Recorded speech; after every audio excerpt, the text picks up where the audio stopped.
As the inauguration of President Trump brought huge crowds to Washington, we went in the opposite direction. Lisa Fletcher took the pulse of a Texas town on the incoming president. Mount Pleasant is about as Texas as it gets, and proud of its Main Street American values. It's where cattle was king, hard work handed down through generations, and where opportunity is still as open as the Texas sky. A lot of people around here, they're dreamers, you know? You have a vision in your head of what you want, and they went after it and they did it. And a lot of our industry here is all independently owned businesses. Mark Brundage's business is barbecue, and Outlaws is a Mount Pleasant landmark. For 4 decades, they've served heaping portions of Texas barbecue and a side of conversation. It's a good place to gather around and just have a, good conversation, basically. In Texas, political debate can be as hot as a habanero pepper. This election was no different. In the end, the county went 2-for-1 for Trump. The prospects for the new administration, well, that's still a hot topic. There's hope coming, and things are going to get better.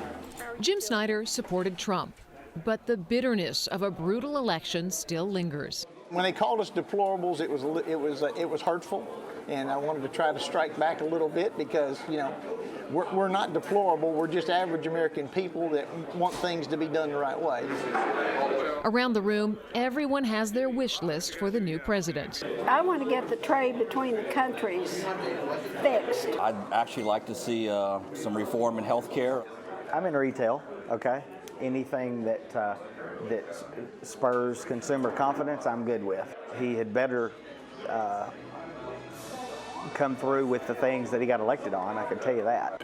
Not so much, I don't feel like... At his reserved spot, local pastor Clint Davis holds forth on holy issues, and some not so holy, at what all call the confession corner.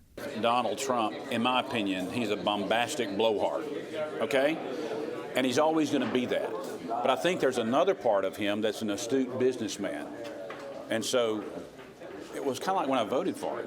And I did, but I held my nose. In Outlaws, the focus is on food and friends. The hot topics of Russian hackers, Trump tweets, and a billionaire president's conflict of interests driven by the daily news cycle seem like Washington, a long way off and out of touch. I think a lot of those things are just hot points to take the topic elsewhere and take things off of what's really important. I think there's a bubble around D.C. where I think everybody sort of feels protected by the elite class. And out here in the country, we don't have that feeling. And the question that will linger into the new administration will be if Trump can change Washington, or if it will change him.